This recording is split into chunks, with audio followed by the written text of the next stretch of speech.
Speakers Summit P20 being organized under the Presidency of India.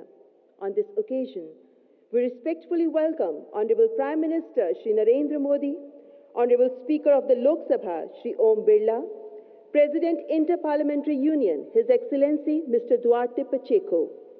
We also welcome with gratitude the Speakers, Deputy Speakers, Chairpersons, Members of Parliament, Ambassadors and High Commissioners of G20 member countries and invitee countries. The Pan-African Parliament is participating in the P20 summit for the first time. Since the African Union became a member of the G20, we extend a gracious welcome to Pan-African Parliament. We also welcome the Union Ministers of the Government of India, the leaders of Lok Sabha and Rajya Sabha, Chairman of the Council, senior officials of Government of India and G20 Secretariat on this historic occasion. To begin the program, I would like to invite Mr. Om Birla, Honorable Lok Sabha Speaker, to address the gathering.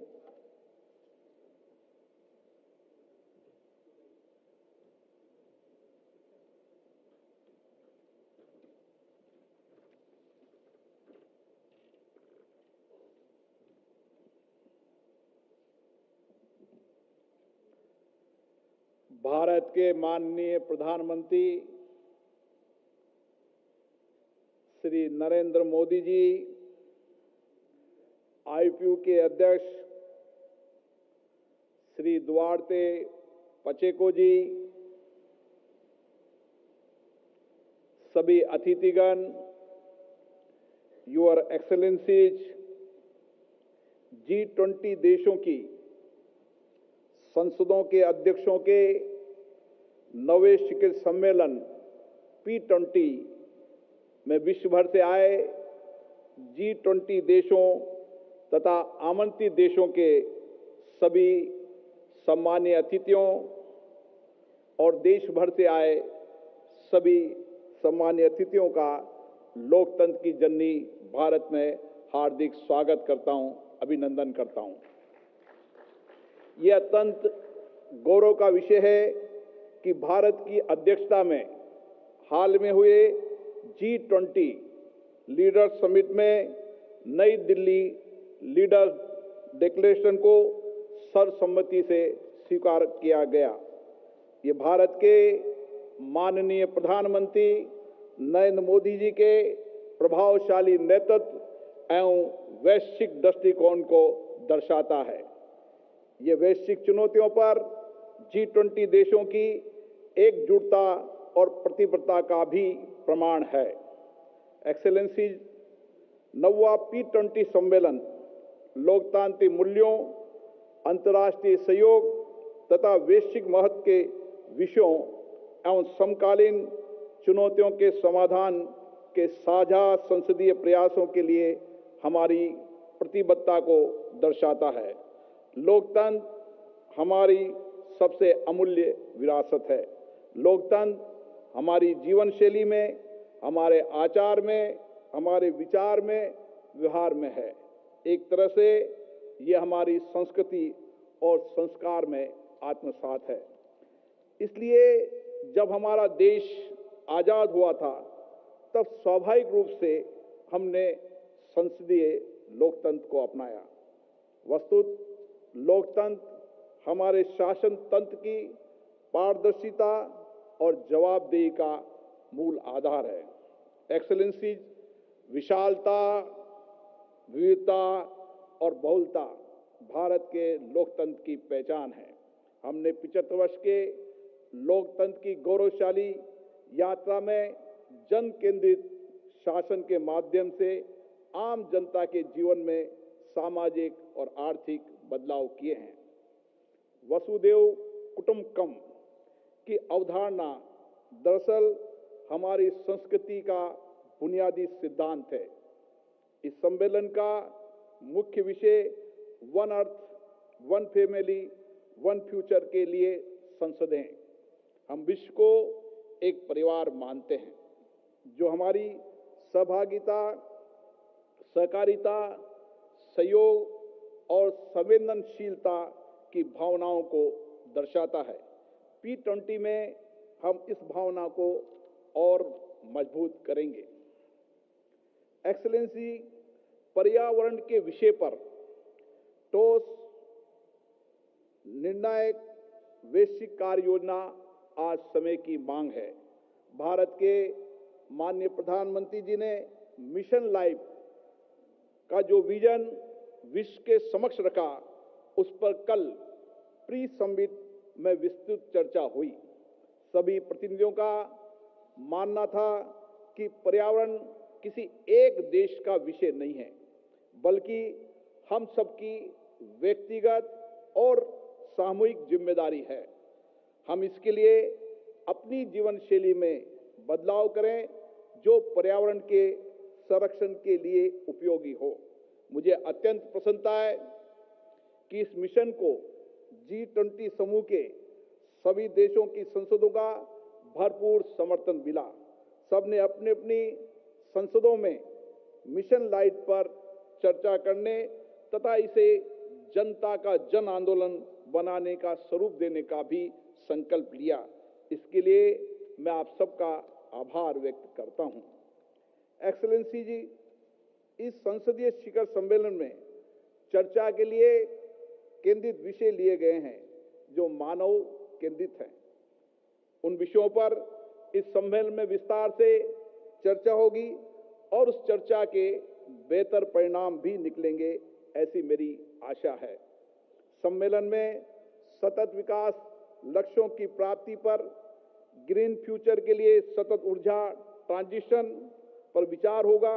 इसके साथ ही women development से women lead development तथा public digital platform से लोगों के जीवन में आए बदलाव परिवर्तन पर भी चर्चा होगी।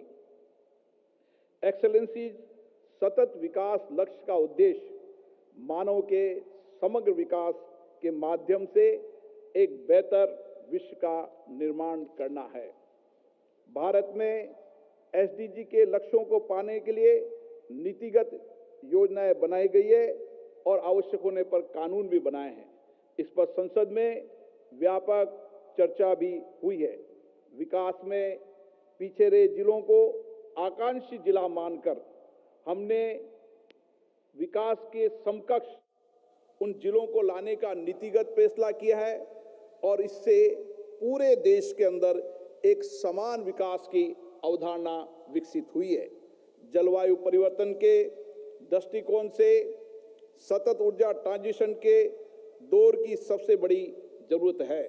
भारत स्वयं ग्रीन डेवलपमेंट एवं ग्रीन ट्रांजिशन की प्राथमिकता को देते हुए सतत ऊर्जा ट्रांजिशन के क्षेत्र में अनेक प्रभावी पहल कर रहा है। इस उद्देश्य के लिए अंतर्राष्ट्रीय सौर गठबंधन और अंतर्राष्ट्रीय बायोफ्यूल गठबंधन जैसी भारतीय पहलों को बड़े पैमाने पर वैश्विक समर्थन मिला है। वर्तमान परिप्रेक्ष्य में विमेन एम्पावरमेंट से विमेन लेड डेवलपमेंट की ओर हम बढ़ चुके हैं।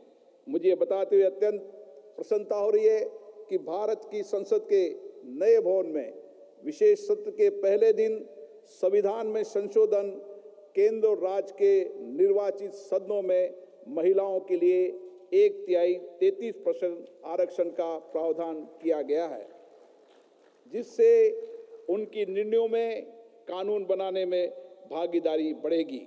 मेरा विश्वास है विमेन डेवलपमेंट 21 सदी के विश्व में बहुत बड़े बदलाव का वाहक बनेगा। एक्सेलेंसी, डिजिटल टेक्नोलॉजी ने समावेशी, पारदर्शी और जवाबदेही शासन को संभव बनाया है।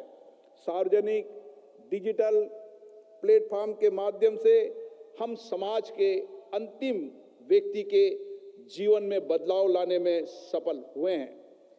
DBT, UPI जैसे डिजिटल इंटरवेंशन ने देश के सर्वांगीण विकास का मार्ग प्रशस्त किया है। एक्सेलेंसी, मेरा विश्वास है इन विषयों पर सामूहिक चर्चा संवाद से एक समावेशी, समतामूलक और न्याय संगत वैश्विक समाज का संकल्प साकार होगा और भारत की अध्यक्षता में P20 सम्मेलन से वैश्विक संसदीय सहयोग का एक नया अध्याय आरंभ होगा। P20 वैश्विक गवर्नेंस का एक महत्वपूर्ण संसदीय आयाम है जो अंतर्राष्ट्रीय प्रतिबद्धताओं के लिए संसदों के बीच सहयोग को प्रोत्साहित करता है। एक्सेलेंसीज, जिन महत्वपूर्ण विषयों पर चर्चा होगी वह चर्चा हमारी संसदों के अंदर भी आगे चलती रहे। इन विषयों पर व्यापक मंथन के बाद नीतियों एवं योजनाओं तथा आवश्यक होने पर कानून का निर्माण भी करें। संसदीय डिप्लोमेसी मानवता के बेहतर भविष्य का माध्यम बने। हम G20 के उद्देश्यों को आगे बढ़ाने के लिए P20 के निरंतर समर्थन की आशा कर रहे हैं। इसी उम्मीद के साथ मैं P20 सम्मेलन में आप सबका पुनः हार्दिक स्वागत करता हूं, अभिनंदन करता हूं। जय Hind.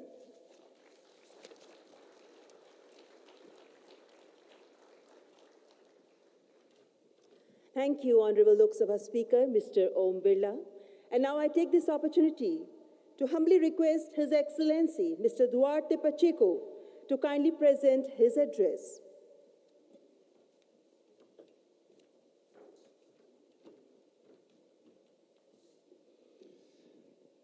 Mr. Prime Minister, Mr. Speaker, Mr. Deputy Chairman, Madam Speakers, Mr. Speakers of different parliaments of the P20 summit, colleagues, parliamentarians, diplomats, excellencies, ladies and gentlemen.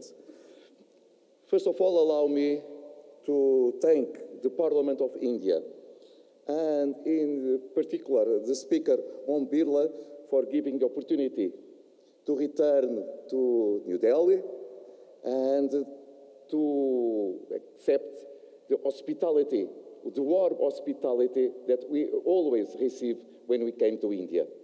And also for the organization of this event. The compromise of India to welcome a successful summit of parliamentarians is always present, and we feel it during these 2 days.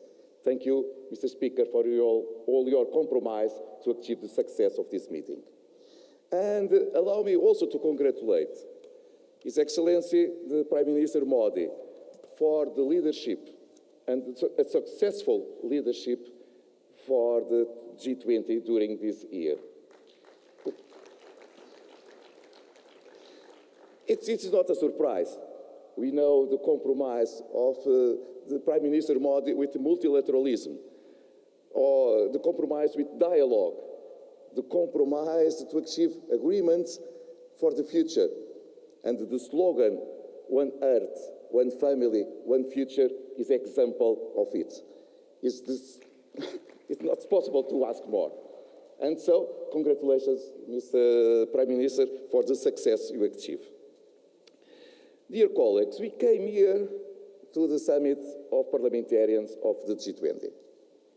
First of all, we knew before we came, it will be a success. Why? Very easy to understand that. India is the largest democracy of the world. A true democracy. And there is no democracy without parliamentarians, without a parliament. We can find other kind of regimes. But if we talk about a democracy, we need to talk about parliaments. And so the relevance given to the parliamentarians and to the parliament itself is very high here in India.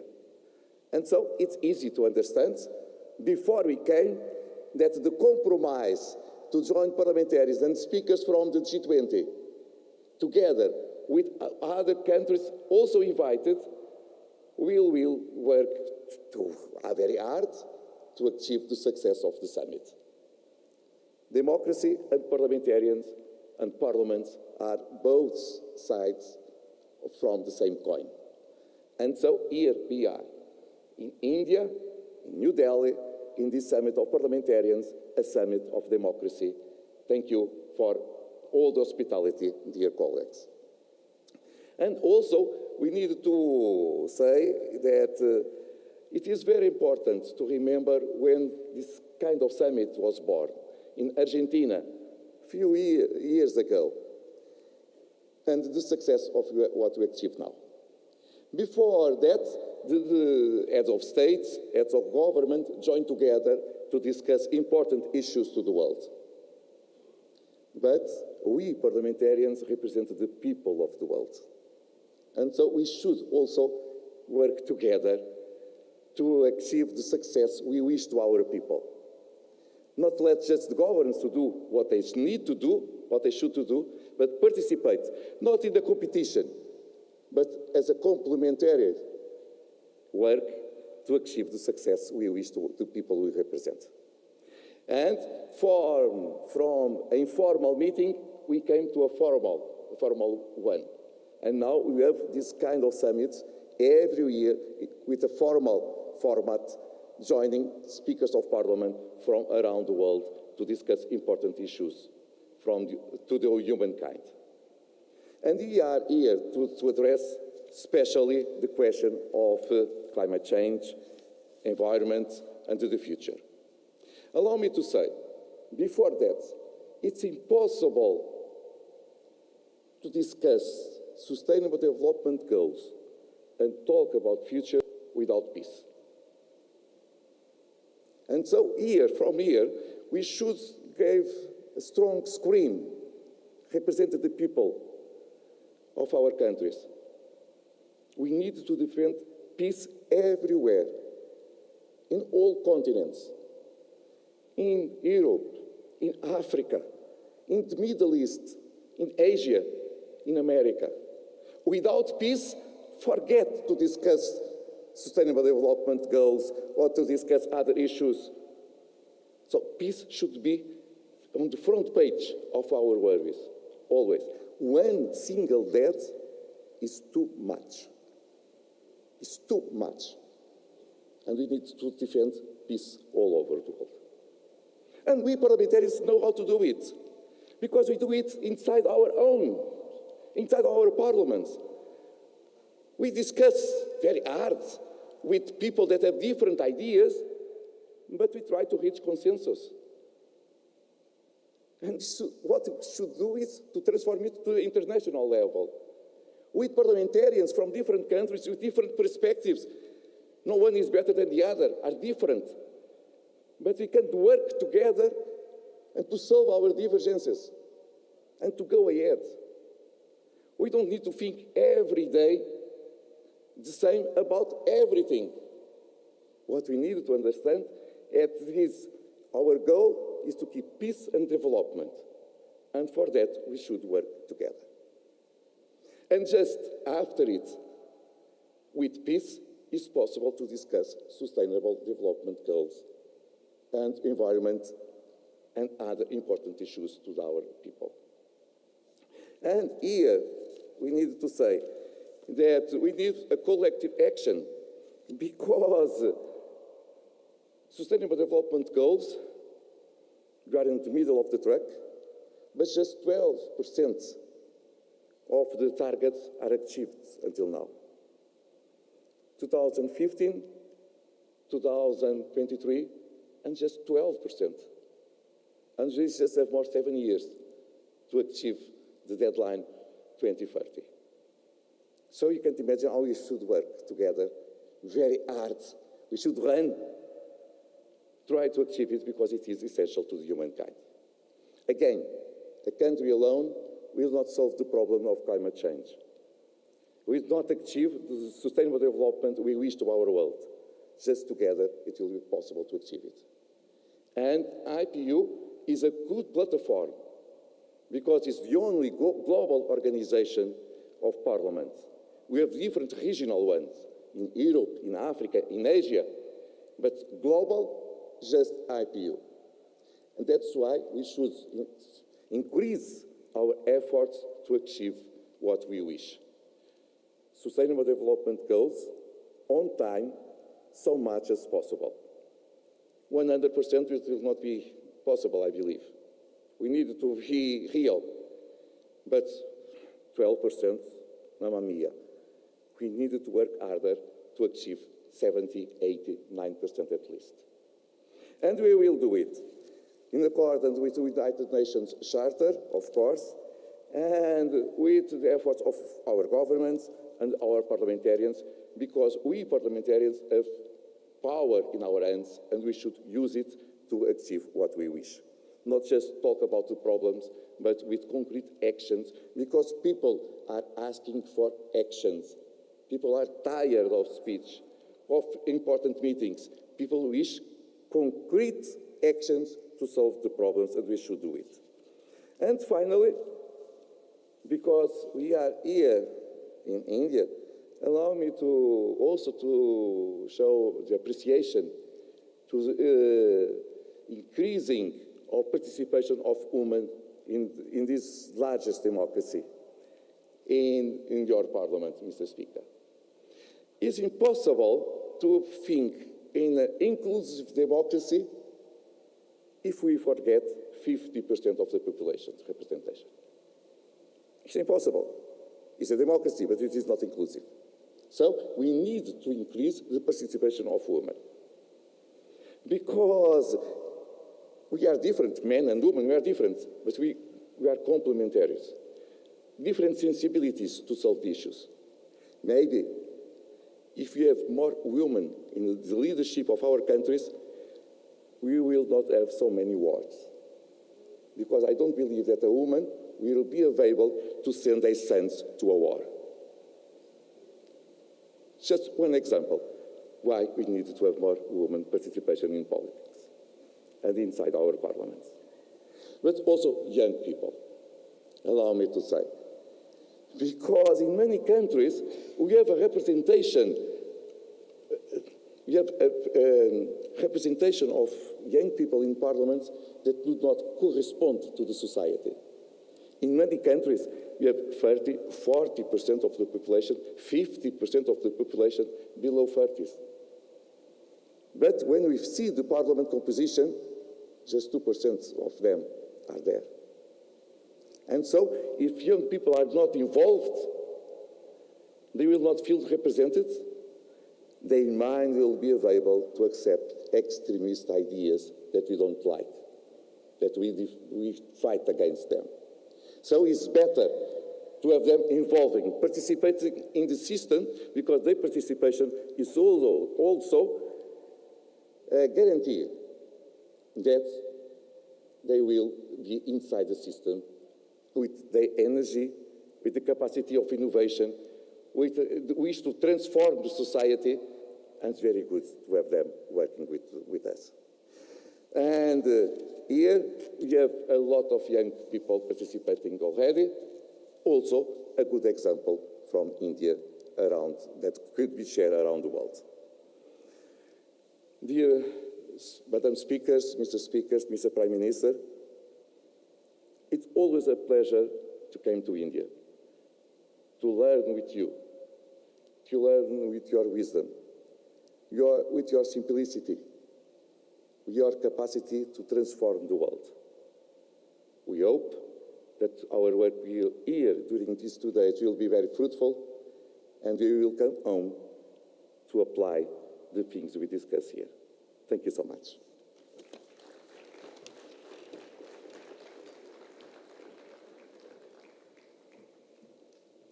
Thank you, His Excellency, Mr. Duarte Pacheco, President IPU. Respected ladies and gentlemen, I now make a humble request to the Honorable Prime Minister of India, Shri Narendra Modi, to address this august gathering.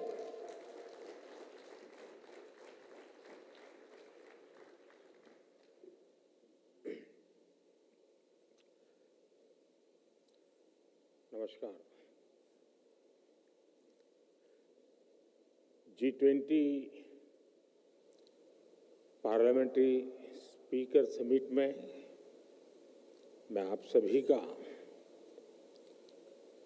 140 crore भारतवासियों की ओर से हार्दिक स्वागत करता हूं। ये summit एक प्रकार से दुनिया भर की अलग अलग पार्लियामेंट्री प्रैक्टिसेस का महाकुंभ है। आप सभी डेलीगेट्स अलग अलग पार्लियामेंट्स की कार्यशैली के अनुभवी हैं।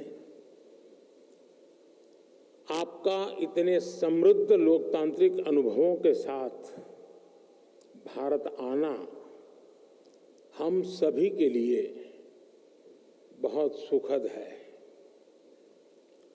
फ्रेंड्स, भारत में ये फेस्टिव सीजन होता है।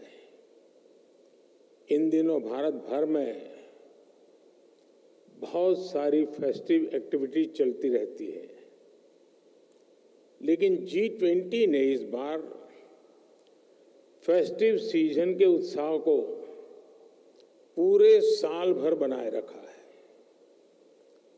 हमने पूरे साल G20 के डेलीगेट्स को भारत के अलग अलग शहरों में होस्ट किया। इससे उन शहरों में फेस्टिविटी का माहौल बना रहा। इसके बाद भारत ने मून पर लैंड किया। इसने पूरे देश में सेलिब्रेशन को और बढ़ा दिया। फिर हमने यहाँ दिल्ली में ही एक सफल G20 समिट को होस्ट किया और अब यहाँ ये P20 समिट हो रही है।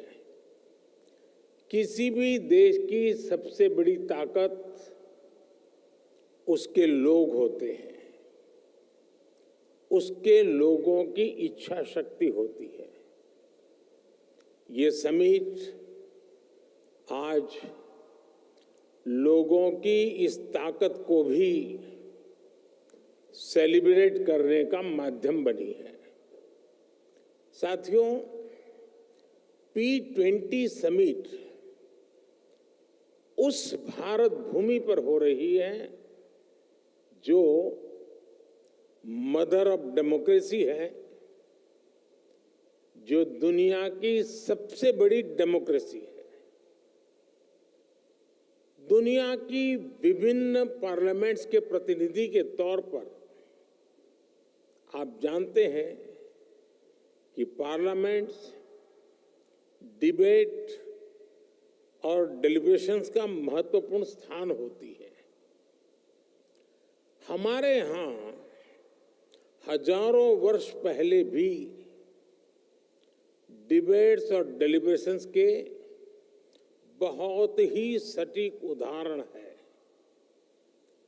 हमारे करीब 5000 साल से भी पुराने ग्रंथों में, हमारे वेदों में सभाओं और समितियों की बात कही गई है। इनमें एक साथ आकर समाज के हित में सामूहिक निर्णय लिए जाते थे। हमारे सबसे पुराने वेद ऋग्वेद में भी कहा गया है, संगच्छध्वम संवदध्वंसम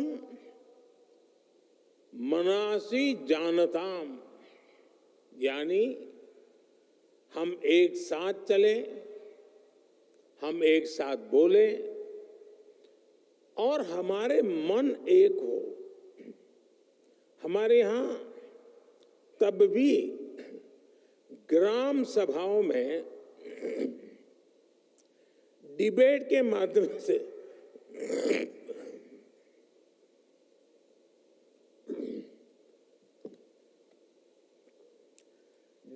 माध्यम से गांवों से जुड़े फैसले होते थे।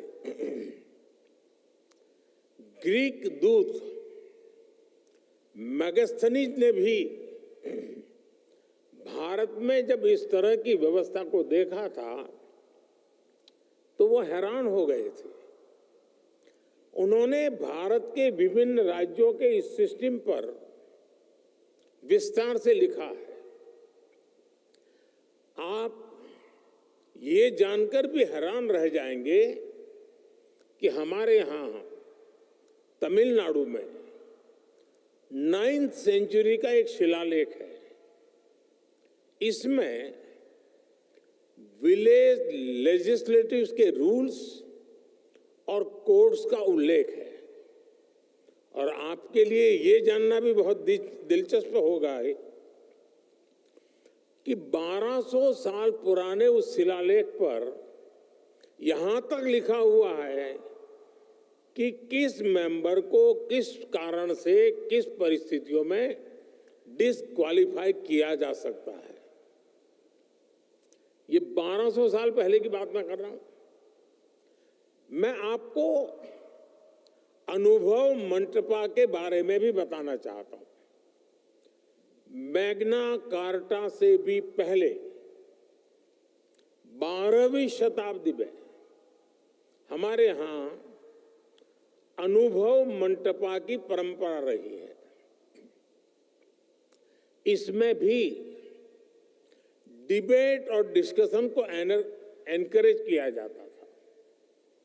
अनुभव मंटपा में हर वर्ग, हर जाति, हर समुदाय के लोग अपनी बात के लिए वहां आते थे। जगतगुरु बसवेश्वरा की ये देन आज भी भारत को गौरवान्वित करती है। 5000 साल पुराने वेदों से लेकर आज तक की ये यात्रा संसदीय परंपराओं का ये विकास सिर्फ हमारी ही नहीं बल्कि पूरे विश्व की धरोहर है। साथियों, समय के साथ भारत की संसदीय प्रक्रियाओं में निरंतर सुधार हुआ है। ये प्रक्रियाएं और सशक्त हुई है। भारत में हम लोग जनरल इलेक्शंस को सबसे बड़ा पर्व मानते हैं। 1947 में आजादी के मिलने के बाद से अभी तक भारत में 17 जनरल इलेक्शन और 300 से अधिक स्टेट असेंबलीज इलेक्शंस हो चुके हैं। भारत दुनिया का सबसे बड़ा इलेक्शन ही नहीं कराता बल्कि इसमें लोगों का पार्टिसिपेशन भी लगातार बढ़ रहा है। 2019 के जनरल इलेक्शन में देशवासियों ने मेरी पार्टी को लगातार दूसरी बार विजयी बनाया है। 2019 का जनरल इलेक्शन ह्यूमन हिस्ट्री की सबसे बड़ी डेमोक्रेटिक एक्सरसाइज थी। इसमें 60 करोड़ यानी 600 मिलियन से अधिक वोटर्स ने हिस्सा लिया है। आप कल्पना कर सकते हैं, तब भारत में 91 करोड़ यानी 910 मिलियन रजिस्टर्ड वोटर्स थे। ये पूरे यूरोप की कुल पॉपुलेशन से भी अधिक है।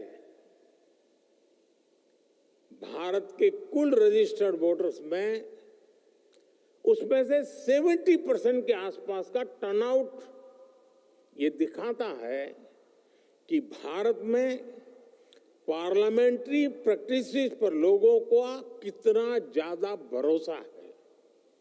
और इसमें भी एक इम्पोर्टेंट फैक्टर महिलाओं का सबसे अधिक पार्टिसिपेशन रहा। 2019 के इलेक्शन में भारत की महिलाओं ने रिकॉर्ड संख्या में वोट डाला। और साथियों, सिर्फ संख्या में ही नहीं बल्कि पॉलिटिकल रिप्रेजेंटेशन के मामले में भी भारत के चुनाव जैसा उदाहरण आपको दुनिया में नहीं मिलेगा। 2019 के जनरल इलेक्शन में 600 से ज्यादा पॉलिटिकल पार्टीज ने हिस्सा लिया था। इन चुनाव में 1 करोड़ यानी 10 मिलियन से ज्यादा गवर्नमेंट एम्प्लॉयज ने इलेक्शन का काम किया था। चुनाव के लिए देश में 1 मिलियन यानी 10 लाख से ज्यादा पोलिंग स्टेशन बनाए गए थे। साथियों, समय के साथ भारत ने इलेक्शन प्रोसेस को आधुनिक टेक्नोलॉजी से भी जोड़ा है। भारत करीब 25 साल से इलेक्ट्रॉनिक वोटिंग मशीन ईवीएम का इस्तेमाल कर रहा है। ईवीएम के उपयोग से हमारे यहां चुनाव में ट्रांसपेरेंसी और चुनाव प्रक्रिया में एफिशिएंसी दोनों बढ़ी है। भारत में वोटों की गिनती शुरू होने के कुछ ही घंटों में चुनाव परिणाम आ जाते हैं। अब मैं आपको एक और आंकड़ा दे रहा हूं, ये सुनकर भी आप चौंक जाएंगे। आपको पता होगा कि अगले साल भारत में फिर एक बार जनरल इलेक्शन होने जा रहा है। इस इलेक्शन में 100 करोड़ वोटर्स यानी 1 बिलियन लोग वोट डालने जा रहे हैं। मैं P20 समिट में आए आप सभी डेलीगेट्स को अगले वर्ष होने वाले जनरल इलेक्शन को देखने के लिए अग्रिम निमंत्रण देता हूं।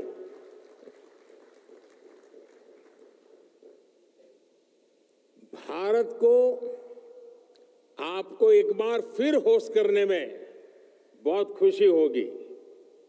साथियों, कुछ दिनों पहले ही भारत की पार्लियामेंट ने एक बहुत बड़ा निर्णय लिया है, जिसमें मैं आपको आगे अवगत कराना चाहता हूं।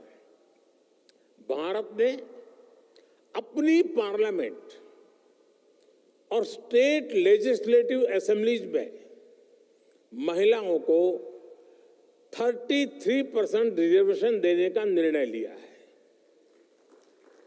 भारत में लोकल सेल्फ गवर्नेंस इंस्टीट्यूशंस में करीब 32 लाख यानी 3 मिलियन से अधिक इलेक्टेड रिप्रेजेंटेटिव्स हैं। इनमें से करीब 50% विमेन रिप्रेजेंटेटिव्स हैं। भारत आज हर सेक्टर में विमेन पार्टिसिपेशन को बढ़ावा दे रहा है। हमारी संसद द्वारा लिया गया हाल का फैसला हमारी संसदीय परंपरा को और समृद्ध करेगा। फ्रेंड्स, भारत की संसदीय परंपराओं पर देशवासियों के अटूट विश्वास की एक और बड़ी वजह है, जिसे आपको जानना और समझना बहुत अहम है। ये शक्ति है हमारी विविधता, हमारी विशालता, हमारी वाइब्रेंसी। हमारे यहां हर आस्था के लोग हैं। सैकड़ों तरह का खान पान, सैकड़ों तरह का रहन सहन हमारी पहचान है।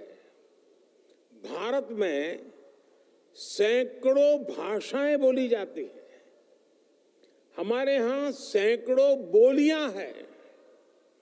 लोगों तक पल पल की सूचनाएं पहुंचाने के लिए 28 लैंग्वेजेस में 900 से ज्यादा टीवी चैनल्स भारत में है एंड 24/7 है।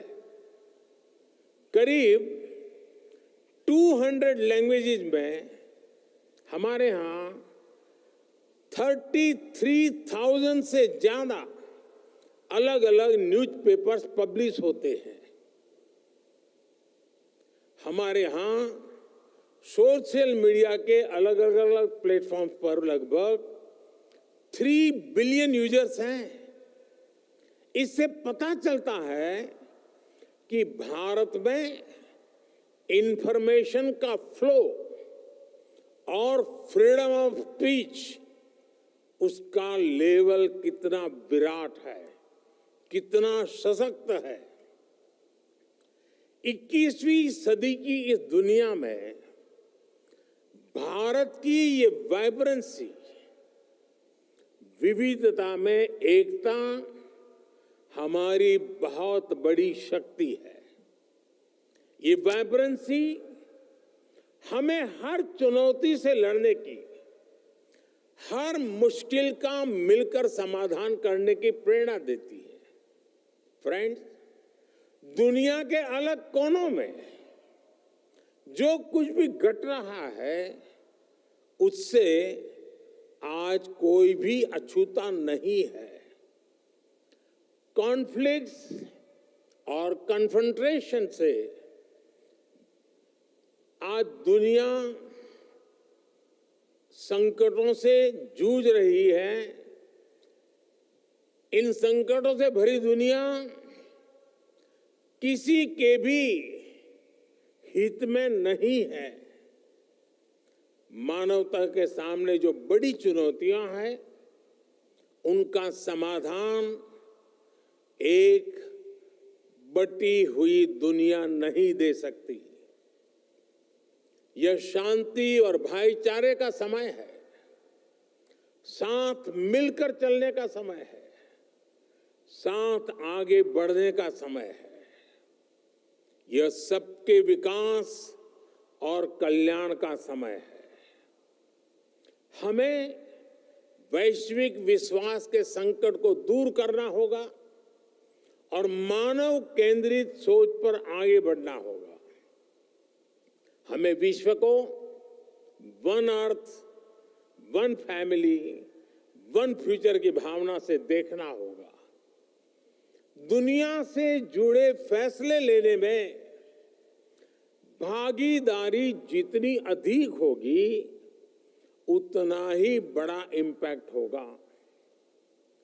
इसी भाव के साथ भारत ने अफ्रीकन यूनियन को G20 का परमानेंट मेंबर बनाने का प्रस्ताव रखा। मुझे खुशी है कि सभी सदस्य देशों ने इसे स्वीकार किया। इस फोरम पर भी पैन अफ्रीका पार्लियामेंट की पार्टिसिपेशन को देखकर मुझे बहुत खुशी हो रही है। साथियों, मुझे बताया गया है कि हमारे स्पीकर ओम बिड़ला जी आपको भारत के नए संसद भवन में भी आज शाम को ले जाने वाले हैं। वहां आप पूज्य महात्मा गांधी को श्रद्धांजलि भी देने वाले हैं। जैसा कि आप जानते हैं और आप जानकर चौंक जाएंगे कि उस समय संसद का सत्र चल रहा था। आतंकियों की तैयारी सांसदों को बंधक बनाने पर ध्यान आकर्षित करना चाहता हूं। टेररिज्म की परिभाषा को लेकर आम सहमति ना बन पाना ये बहुत दुखद है। आज भी यूनाइटेड नेशंस में international convention on combating terrorism consensus का इंतजार कर रहा है।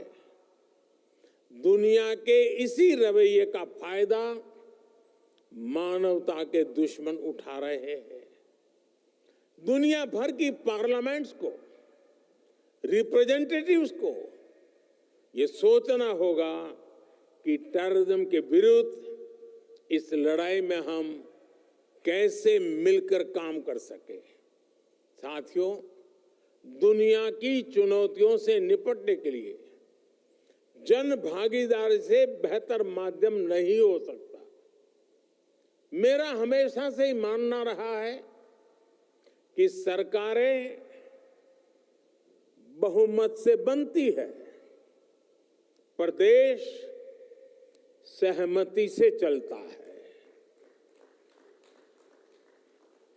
हमारी पार्लियामेंट्स और ये P20 फोरम भी इस भावना को सशक्त कर सकती है। डिबेट और डेलिब्रेशन से इस दुनिया को बेहतर बनाने के हमारे प्रयास जरूर सफल होंगे। मुझे विश्वास है भारत में आपका प्रवास सुखद होगा।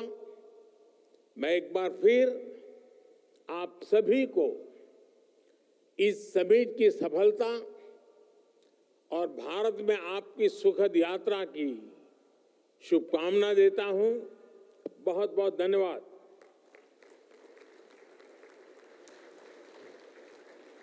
Honorable Prime Minister, thank you very much for your insightful address. And we also gratefully thank our esteemed guests on the dais. We also express our gratitude to all the distinguished guests who have joined us for this inauguration function. Thank you all. Thank you very much. With this, we end this inauguration session.